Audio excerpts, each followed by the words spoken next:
Nire lehen oroitzapena 11 urtekoa da.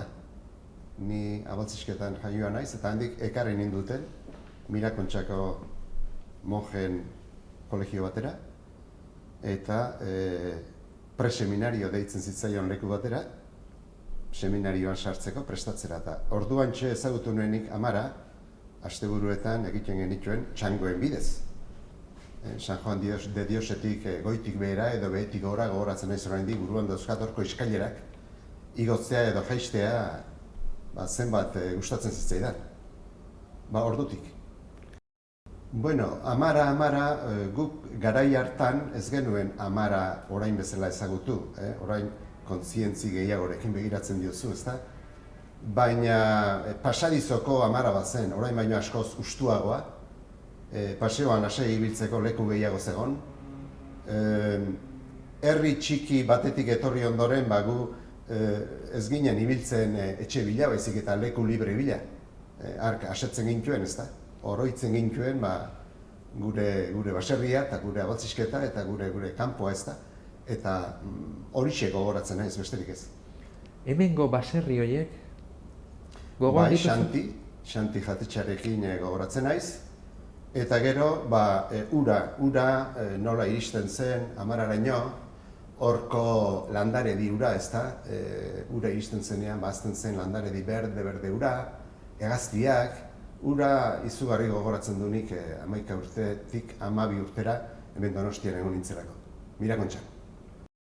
Ni berriz, ni etorri nintzanean, amarara etorri nintzanean, nik uste 18 urte edo horrela nituela. Eta nolakoa zen amara, lehen esan duten bezala, lokatz asko zegoen, plazak eta egin gabe, hori bai, baina gogoratzen dut, lehenengo inpresioa izan zen oso erredalduna. Nik ez nuen ikusten jende asko euskaraz hitz egiten zuen, adibidez, ni bizi nintzen etxean, ez dakit beste norbait bat zegoen, euskaraz zekienik ere, gu ginen euskara hitz egiten genuena. Eta gero, hori izan 1970 edo, eta gero izan zen hor, urte gutxitan aldaketa handia somatu nunik amaran, ikastolare bat zegoen, eta ez dakit hortikan aterata edo, ez dakit nola izan zen, jende oso kontzientziatua, eta lehen esan dut jende oso erdalduna zegoela, baina euskaldun edo euskararen alde zegoen jende hori oso kontzientziatu, eta etzan euskararen alde bakarrik, euskara, kultura, dana egin behar zuen. Eta hor izan zen oso urte gutxitan, nik uste dut, 73tik 17 tarte horretan izugarrizko aldaketa izan zen. Ez bakarrik euskararen aldetik, gero auzo elkartea ere funtzionatzen, ez dakit lehendik funtzionatzen zuen, baina nik behintzat hor somatu nuen. Adinaren arabera ere bada, adinak ere eragina badu hortan, ez? Fijatzen zara gauza batzuetan da beste batzuetan, ez? Ez dakit, nik impresio hori daukat. Nik batez ere, nik ezagutu nuenerako ordurako ja funtzionatzen zuen, batez ere gogoratzen dut, lehenagotik ere bai pixka bat, baina batez ere lehenengo hauteskunde municipalak izan zirenean, nik hor ikusi nuen jendea oso kontzientziatuta eta auzoa berritzeko eta gogo handiz ikusi nuen. Jende asko, mota askotako jendea, etzan alde batekoa edo bestekoa. Eta bai, gogoratzen dut, gaina talde ezberdina zauden, kultura taldea, ez dakiz, urbanismo taldea, beste taldeak, talde ezberdina zeuden. Eta gogoratzen dut hor laboralak zeukan lokal batean elkartzen zela, garai hartan. Gauza asko astuta ere gauzat, baina hori bai gogoratzen dut.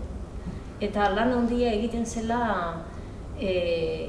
lehen esan dut, aldaketa somatu nuela oso urte gutxitan aldaketa handia. Eta hor izan zen, auzo elkartearekin eta izan zen horretan,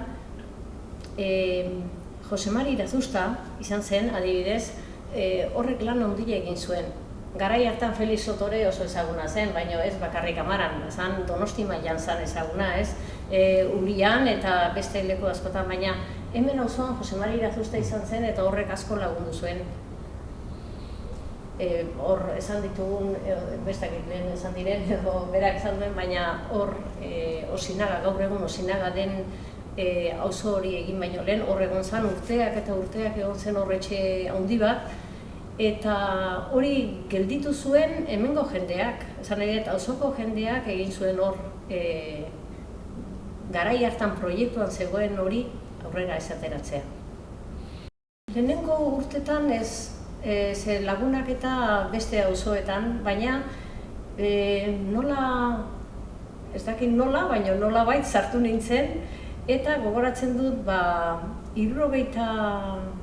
hori, irurogeita mairu, irurogeita mazazpi horretan, Amarako jendearekin ja harreman handiagoa, eta Hamazazpian edo hor hasi nintzen nik ordurako lana egiten nuen, beste lan bat neukan, baina euskara klaseak ematen ziren, jendea behar zen, klaseak emateko, eta ni bezala beste batzuk bere lanbidetzat zuten, ikasten ari ziren eta dirutxo bat ateratzeko. Nire kasuan zen, nik lan egiten nuen eta behar zen norbait, eta orduan lanaz aparte iluntzean edo klaseak ematen dituen. Baina hori nik uste ez dakit seguru, 77 edo 78 edo horri izango zen.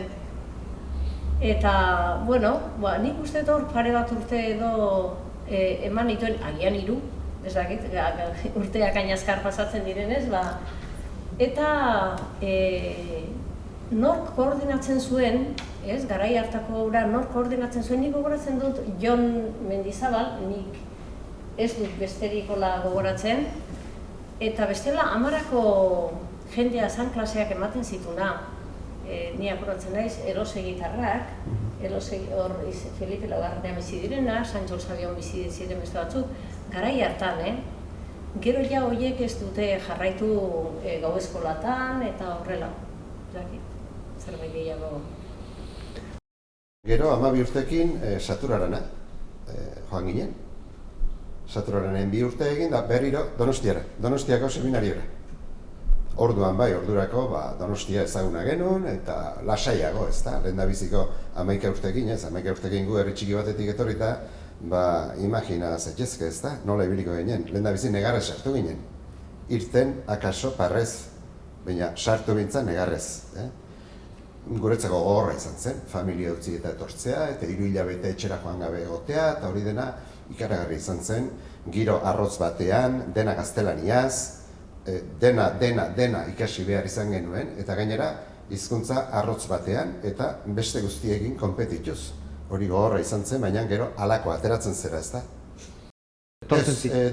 Donostia barruan ez, Donostitik kanpora Geldo, Ibaita, inguru horiek oso ondo gogoratzen naiz, gero gu handik, Saturar handik etorri ondoren ere, guk astebukaerero egiten genituen mendi irterak. Eta mendi irterak gero eta luzeagoak ere gero eta haziagoa ginelako, ez da, eta aguantatu ere gehiago egiten genuelako. Eta ni oso pozik ibiltzen nintzen, hor herri txiki horietara eta joaten ginenean, eta larunbatak eta igandeak zoragarriak izaten ziren. Etzegoela lekurik eta ez da materialik ere. Eta bagenun liburu bat, nola zuen izena? Euskarire laguna? Hori da, liburu horrekin, baina motz geratzen zen, baina zegoen bakarra zen. Eta ni gogoratzen dut, bigarren urtean erabiltzen genuela jalgiadi hasi ginen erabiltzen. Beranduago. Urrengo urtean jalgiadi erabiltzen zen. Eta klaseak ematen genituen perito zen, Sagrado Familian, 2 horiek gogoratzen ditut. Eta uste dut, noizbait, lekurik ez zegoelako baten batek talde bat joaten zela gauean, nola da, Buenpastorko lokal batean ere, uste dut ematen zela. Baina ez zegoelako lekurik, garai hartan ez zegoen zeikan. Hori da, nik lan egitenen aparte eta horiek ematen dituen, laguntza emateko baino. Bestela, geroago hasi nintzen nia ekan. Geroago ja, nik uste nuen 83an hasi nintzala, baina gero nire kideek esan diate 84 zala, hala izango da, zen gure buruak engainatzen gaitu, ez da? Hor non bai, ez da? Bai. Urte bagora, urte bagara. Beste gauza bat, lehen esan ez dudana, lehengo 77 eta hor tarte horretan, auzoan jaiak ere orduan egiten ziala, peritozen aurrean egiten zen, jartzen zen hor izugarrizko tablaua eta izugarria egiten zen, jai honak egiten zian. Zan nahi dut, ez da egitzuk gogoratzen duzun hori? Ez, nik ez dut gogoratzen hori. Ni bai, Ni artean beranduago etorri nintzen ikasbide aldera. Ikasbideko ikastolan lanean hasi baino lehenago hasi nintzen gau eskoletan, orduan gau eskola ziren. Eta gau eskola horietan gu seminariotik irten, 19 urte inguru izango zen, eta magisteritza egin, eta magisteritza egiten ari ginela hasi ginen gu klaseak ematen. Orduan ere ikasbidekiko lehen da biziko harremana hori izan zen gau eskoletakoa. Gero, ikastola mailan lehen da bizi Usurbilgo udarregi ikastolan hasi nintzen, eta gero etorri nintzen hemen ikasbidera. Lehen da bizi hor badago anedota txiki bat, ikasbidera ezagutzen ninduteni, baina ez ziren nolabait ibili azkar xamar kontratatze aldetik eta errenderiko horreta ikastolak kontratatu ninduen lehen da bizi han lan egiteko. Baina hemengo zuzendaritzak jakin zuenean han hartu nindutela, segituan harremanetan ipini ziren nerekin, eta esan zidaten zergatik ez nintzen hona etortzen da, nik esan nion han kontratatuta nengoela eta egin hitz egiteko. Orduan gogoratzen naiz Ignacio Oliveri, uste dut bintzat ura zegoela horreta ikastolan, lehendakari. Eta ikasbideko batzordeari ark ipini zion baldintza izan zen, beste irakasle nire ordezko aurkitzen baldin bazuten, nik ikasbidera etortzeko modua izango nuela. Eta okerez banago uste dut neuka zehatu nuela, aurkitu nuela, hori bilik ginen, bat aurkitu beste aurkituko, aurkitu genuen azkenean, da horrelaxe, hasi nintzen ni ikasbide ikastolan, okerez banago 1976an. Nire hasiera polita, arrebe xamarra, ze orduan lokal aldetik, Isabel Bigarreneko lokalak beteak zeuden, eta gogoratzen naiz, Santo Tomas Lizeoko talde bat, Andereño bat, eta neu egon ginela hor Urumeako pasealekuko lokal batzuetan urtebete klaseak ematen hemen etzegoelako lekurik eta nonbaiten eman behar zirelako ez da. Nire lehendabiziko hasiera hori izan zen, lokal horietan. Nik orduan ezagutu nituenak hemen Kristina Arantzeta Andereñoa, hor zegon, Arantxa baita ere hementxe zegon, oain jubilatuta edo erretiratuta daudela uste dut dena, Kontxi, Joseba Barriola, horiek denak hemen ari ziren, Belen Karrera, amezketakoa gogoratzen naiz, horiek hemen ari ziren ni sartzerako lanean. Ea denak gogoratzen naizen. Isabel Bigarrenetik joan ginen, Txuri-Urdingo, Gela Jauregiko, Eskuinaldeko lokaletara. Hasieran Otzafranko pasatzen genuen, angora berak izaten zirelako. Baina oso ondo etorri zitzaigun hura, ikasbideko jendea zelako, umeak zirelako, nolabait horko txapeldun ez da, sarera nahiko librea izaten genuen, eta hor bintzat nik neuken ikasi nuen, jela gainean ibiltzen, ala moduz baino ikasi nuen, da umeek noski ikasi zuten. Ura ere txiki geratu, eta haren atzekaldean orain igerilekoa dauden leku hortan, izango zen, prefabrikatu batzuk, jarri zizkiguten. Orduan ere ibiltzen ginen toki bila, Amaran etxe berri bat egiteko toki bila, eragozpenak besterik ez genitu jasotzen, ez da delegaritza aldetik. Delegazioan naiz eta beste jende klase bat egon, jende abertzalea esango benuke, komila artean eta egon, eta gure lagunak egon, zailtasunak genituen ez da, lokala bilatzen. Beste lehentasun batzu bazituzten. Gogoratzen naiz, horrela genbiltzala, genekiela, horrelako lokaletan ez geneukala etorkizunik. Etxe formal batzuetan sartu behar genula. Eta bintzat, ibilian, eta lan asko egin ondoren, aurkitu genuen lur bat, bestaldean, lehen esan duen, Mertxek lehen uste dut aipatu duela, bere elkarrizketan, bestaldean, ez da guk ere bestaldean esaten diogu, Carlos lehenengotik bestaldeko lokalioetan. Han lurra ikastola berria egiteko guk liberatu genuen gure kudeaketaren ondorioz. Etxe berria egin ere egin zen ikastola berria, baina gure zoritxarrerako ikastola berri hura etzen guretzako izan, baizik eta Amara Berriko ikastetxerako. Eta guk sartu behar izan genuen Amara Berri ordura arte zebilen ikastetxean. Orain, ikasbide ikastolako aurrezkuntza dagoen leku horretantxe. Bueno, behintzat, lokal bat bagenukan, baina gehiago behar genuen. Hor aurrezkuntza sartzen zen eta baina hortik aurrako mailak lekurik gabe egoten ziren. Orduan, jakin genuen hor Zorroaga gainean bazegoela ikastetxe bat, inoiz inauguratu gabekoa. Eta zen militarren seme-alabentzat egindako ikastetxea. Ikastetxe hori, hor zegoela jakin ondoren, esan genuen, hori guretzat izateko ahaleginak egin behar ditugu. Genekien eragozpenak genitula, hau da, autobusak ipini behar zirela, ordura arte, bertatik bertara etortzen zen jendea, baina eragozpen, ura lortzeko ahaleginetan, ez ezkorik etzikutan esaten, baina bai ezkorik ere ez, delegaziotik. Eta azkenean, erabaki genuen denok, egun batean, eskuartean genitun tresnak eta hartu eta okupatu egin behar genuela. Eta okupatzera joan ginen. Lehendakari aurretik zela, gogoratzen naiz, mai bat bizkarrean zuela nola joan zen, gizajoa horrein hilda dago, baina nola joan zen eta guraso, ume eta guzti joan ginen. Ibilaldi bat egitera eta okupatzera noski goiko ikastetxe hura. Ordutik gaur arte ikasbide ikastola bi leku horietan dago.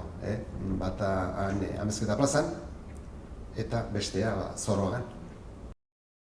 Orain jakin dut beste etxe berri bat egitekotan edo hasita ez dakit badauden, ze nik 20 urte daramatzat ikasbidetik kanpora, eta entzundakoa kontatu besterik ezin dut egin, baina entzun dut beste etxe berri bat hementxe auzoan izango dutela. Ea suertea egitzen duten eta beraiek sartzen dira. Nik esan den lehen klase batzuk ematen ziala, eta gero nik beste gauza batzutan hasi nintzen, eta ja utzi nuen Amarako klase horiek ematen utzi nion. Gero, berandoago handikan 5 urtera edo berriz sartu nintzen. Eta ordurako ja bidea egina zeukaten han zeudenak. Zan nahi dut, ni berriz Amaran hasi nintzenean, eta orduan ja AEK zan. Aurrekoan ja gau eskola zen bezala, orain AEK zan. Eta hor ja lan handia egina zegoen. Zeia lokala bat zeukaten, Isabel Bigarrenean ja zeukaten lokala, bost edo 6 gela zituena, eta ja bide bat egina zegoen. Hor ja bazeuden, niko barretzen dudala, Mertxe Mardaraz, Begoña, Begoña Arana, Alasne, Koldo Laskoaga, Gurutz eta Gurutze, mutila Gurutz eta neska Gurutze. Eta beste batzuk ere bai, orduan ja egina zegoen. Eta hala ere, oraindik ere, etzan kobratzen bazeuden subentzioak, ABek ja legea atera zuen, ABC-a izeneko legea, baina baldintza batzuk bete behar ziren hori kobratzeko.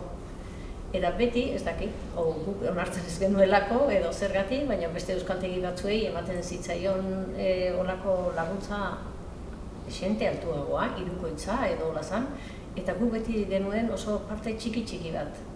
Beti ibili gara hori bide zail horretan, ez da? Guk ematen genion lehentasuna irakaslearen formakuntza, baina ez ABek esaten zuen formakuntzari. Ze ABek bere garaian esaten zuen, eta orain ere bai, nahikoa zen ega eta erdi mailako titulu bat eukitzea, berdin zen zein titulo, arkitekto edo mediko edo edozein titulo klaseak emateko. Eta guk berriz esate genuen, gure AEKak esaten zuen, bai, ega bai, baina beste formakuntza. Orain ere egiten dira glotodidaktika ikastaroak, eta orduan ere bai, eta nik neu gogoratzen dut, hasi nintzenean glotodidaktika egin nuen, oso laburra egin genuen, beharra zeudelako, klaseak emateko jendea behar zelako, eta glotodidaktika egin ondoren sartu ginen klaseak ematen. Orduan, alde horretatik izan genituen, diru gabeziak edo, diru gutxi genukalako. Ez dakit, segurazki astuko 6.000 gauza gehiago hor esateko. Ez dakit, behintzat ikasle mota ezberdinak bai. Garai hartan etortzen zen jendea, bazan krisi garaiare, 84, gero 84 izan zen krisi garaia eta langabezia handia zegoen. Eta 5 orduko klaseak pila bat izaten genituen orduan. Jendeak bazuen, kobratzen zuen zeuzen langabezitik, beste batzuk ez da hori ere, edo langabezitik ordaintzen zioten klase horiek. Eta jende pila bat izaten genuen. Eta gero hori izan batzuk hor klasera etortzen zianak, eta beste batzuk zian lana egin ondoren etortzen zianak klasetara. Eta orduan gauez ere talde desente izaten genituen, arratsaldez eta gauez talde desente izaten genituen. Jendea aldatu dela, bai, gaur egun adibidez, gauez oso talde gutxi izaten ditugu, oso gutxi. Eta 5 orduko klaseak ere, orain ere krisian gaude, baina ez dute horrelako arrakastarik, lehen zuten arrakasta hori. Eta nola esango nuke, lehen jendea guztoz etortzen zen, euskara ikasi nahi zuelako, edo hemengoa zelako, edo oso jende gutxi zen lana lortzeko etortzen zena. Gaur egun erabat da, titulo bat lortzeko. Badu bere alde ona ere, esan nahi dut, ez dut esaten ega edo, baina igual lehenengo mailako titulua edo bigarren mailako titulua nahi izate horrek, helburu bat markatzea ere jartzen du, ezta? Beraientzat. Eta lehen asko etortzen zen, klasera joan, ondo pasa, girotxoa, ze benetan giroa lasaiagoa zen. Gaur egun ez giroa hain lasaia. Da nik uste, auzoa ere holaxe aldatu dela. Ikasbide ikastolako ekintzaz gain, ikastola inguruan, noski beste ekintza ikaragarri mugitu dira. Eta ekintza horien bidez, nola bete, helburua izan da herrira, auzora irekitzea, ekintza pila bat egiten zen, ezta? Eta hori azkenean ohitura bihurtu zen.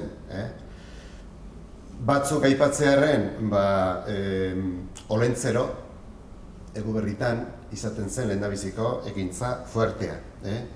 Handik hurrena izango ziren Santa Agedak. Gero etorriko ziren, beranduago uste dut, hasi ginela kaldereroak eta horiek egiten askoz beranduago. Baina kaldererotan ere ateratzen ginen, gure konpartsa eta guzti. Gero San Juanetako festak. San Juanetako festak oso importanteak. Bertako auzoko festa izaten ziren gainera, ezta?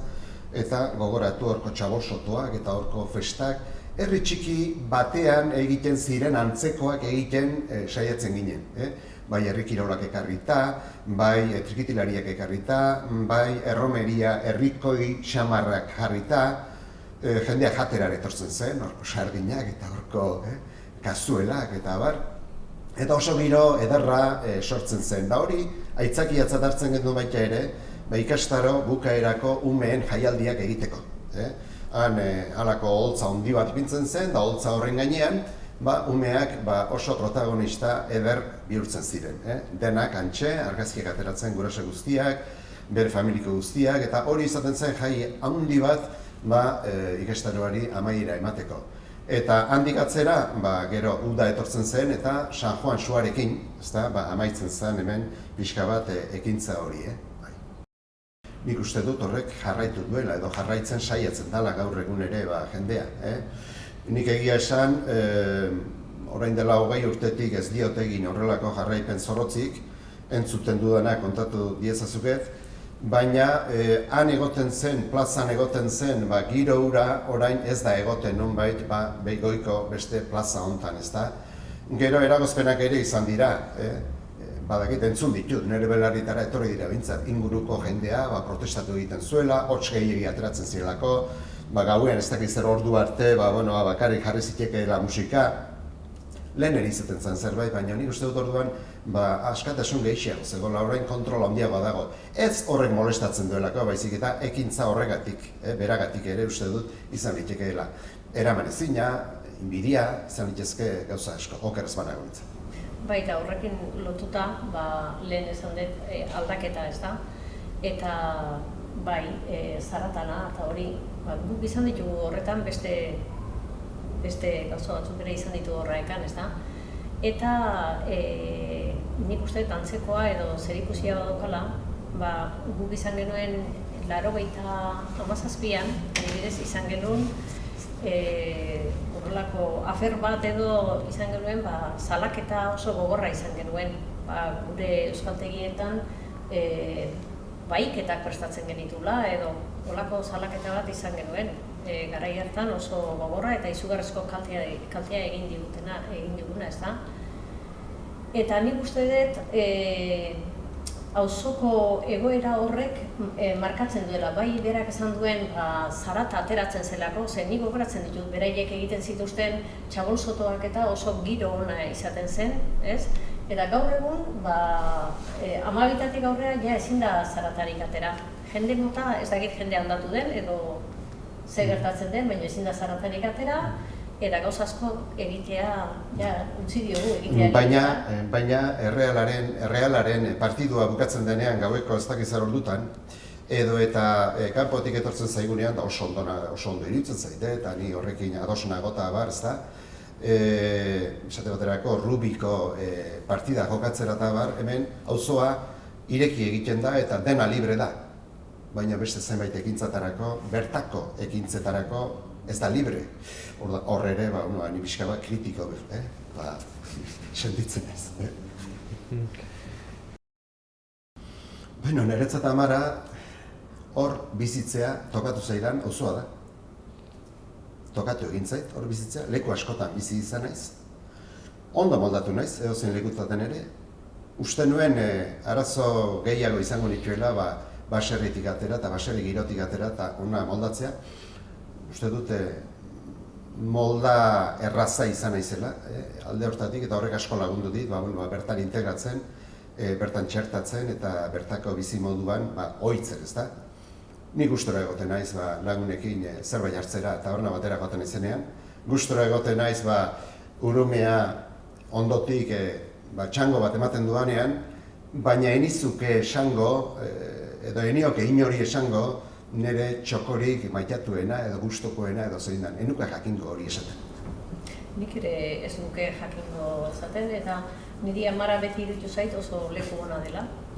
Leku ona bizitzeko, denetik dago, zane zerbitzu aldetik eta gauza asko dauzka, hobetu daiteke, beti hobetu daiteke, baina leku hola, proposo bat, hola, ez dakiz zer, politagoa, kutxunagoa, ez, ni gustora egin naiz. Eta lantokia eta lantokiko jendea, gauza asko egin ditugu ekipoa izan garelako eta ni lantokian oso gustora ibili izan naiz. Oain itabiltzen naiz, orain ere. Leku konkreturik ez, denuke esango. Eta bera bezala baserri girotik etorren nintzen, Bai, bi eratana gainera, esan dut, akordatzen naiz, ni hasi nintzenean, 84an, orduan oraindik talde asko genituen, baina ez genuen leku faltarik edo hainbeste somatzen, baina oso urte gutxiren buruan izan zen goizeko 7 hasi ziren hor mutualidadezko langile pila bat eta kanpotik ere etortzen zen goizeko 7 izaten genuen jende pila, eta ez genukan lekurik. Eta ikasbideek usten zizkigun bere lokalak. Berak esan du hor lokala izan zutela Amezketan edo, baina lehenago izan zuten hemen Isabel Bigarrenean, aurre eskola edo, eta horko lokalak usten zizkiguten, eta urte desentetan, ematen genuen goizeko 7 eta baita goizeko taldeak ere, 9-etatik 11-etara ere bai. Gero, horretaz aparte, AEKak beti izan du auzoan finkatua edo egon behar duela izan da gure helburua eta auzoko gauzetan parte hartze hori. Eta bat izan da auzoko jaietan. Eta nik lehenengo jaiak ezagutu banitun Peritosen aurrean, gero ezagutu nituen ikasbidekoak. Eta ikasbidekoak osoagoak edo ez dakit beste antolaketa bat zeukan. Eta hor ere saiatzen ginen parte hartzen. Orduan, guk zer raporta genezakeen hor jai horietan, eta izan zen umeak eta euskera. Umeek ikus ezatela, euskera erabil zezaketela auzoan ez ikastolan bakarrik, beste leku gehiagotan. Eta hasieran izan zen oso, orain ere bai, baina oso ekintza polita izan zen, zeretzan bakarrik gure lokala eta ikasbide izan zen. Ikasbide, gurea, beste euskaltegi bat ere badago, beste eskolak ere lotu.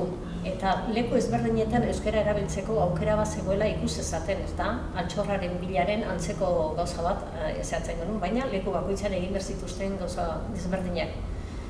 Denporarekin, ezin zan hori burutu, ze ume txikia ziren eta ezin zian ibili alde batetik bestera. Eta azkenean ja lokalizatu dugu bestaldeko alde horretan. Carlos lehenengoa eta alde horretako plaza batean da egiten dugu, urtero parte hartzen dugu. Santagedan ere, beste Santageda eta jaiak, batez ere horri izan da. Eta beti ere gero auzoan zerbait baldin badago, euskararen inguruan, bai kontseilua dela eta beste gauza diala, beti egin izan ditugu bilerak bai ikasbideko lokaletan eta beti kontatu izan dugu ikasbideko irakasle batzuekin eta beste euskaltegikoekin ere bai, azken urteetan. Inauterietan ere bai, operaz banago, parte hartuko zenuten. Inauterietan. Ni neu beste gogoratzen hori inauterietan, ikusi bai umeak eta hor zehatzen, eta olentzero ere bai ikusi izan dut, eta baita... Kamioi baten gainean ipini eta gura disfrazatu eta mozorrotu eta hori biltzen ginen, bai. Baina guretzako laguntza handia izan zen bere garaian, lekurik ez geneukanean, edozainek ez du usten horrela lokala, eta beraiek usten ziguten goizeko 7 eta gero 9-etatik 11-etara hor usten ziguten. Gero hartu genuen beste euskaltegia, beste lokal berria, eta orduan orain bi lokalekin ez daukagu horrelako. Dena dela ikasbideek hasieratik ematen zituen gau eskolak. Gau eskolak bai kanpoko jendearentzat, eta gero arratsaldez ere bai gurasoek euskara ikasi zezaten. Eta guraso desente etortzen zen euskara ikastera, behintzat intentatzera, saiatzera euskara ikasten, ezta? Eta garai hartakoak dira baita ere, abaltzisketako eta amezketako udako, ikastaro tinkoak, jende pila joaten zen da. Orduan zegoen ikarrerezko gogoa, nahia euskara errekuperatzeko eta euskara ikasteko, eta jendeak gogoz etortzen zen. Eta zuk esan duzu hor gurasoak eta joaten zirela. Gerora egin dira beste kanpaina batzuk, biberoiaren kanpaina eta gurasoak euskalduntzeko kanpainak egin dira. Eta oraintxe bertan ere badago beste kanpaina bat, udaletxeak bultzatzen du eta gurasoei zuzendua, ez da? Eta hor ere lehen esan dudan aldaketa hori hor ere sumatzen da. Berak esan duen bezala lehen gogo handia zegoen hor ikasteko, eta gaur egun gogoa bai, baina ez dugu inolako ahalegin handirik egin nahi, ez da? Ze oraintxe bertan taldeak osatzen dira. Lehen eguneroko klaseak, eta nik uste merezi duela batez ere maila bajuetan, eguneroko klaseak pixka eta aurrera pixka bat ikusteko eta zerbait egiteko. Gaur egun jendeak nahi ditu 2 egunekoak, astean 2 egunekoak, eta gurasoak daude hor, udaletxeak egiten duen kanpaina horretan, ikastetxe guztietan egin du kanpaina, eta beste ikastetxe batzuetan osatu da taldea, eta guk ematen ditugu. Eta ikasbiden bertan, azken 2 urte hauetan, bertako gurasoekin ezin izan da osatu taldea. Juntatu behar izan dute beste ikastetxe batekoekin, bestela etzan osatzen taldea, eta hori iruditzen zait aldaketa handia dela. Ni uste dut relax deituko nioke, ez da relax handi batean gaudela, azkeneko urte hauetan. Eta relax hori etorri da, nire ustez behintzat, ez dagoelako euskara ikasteko beharrik. Hau da, zuk euskara jakin gabe ere, ederki molda zaitezke Donostian eta inguruetan.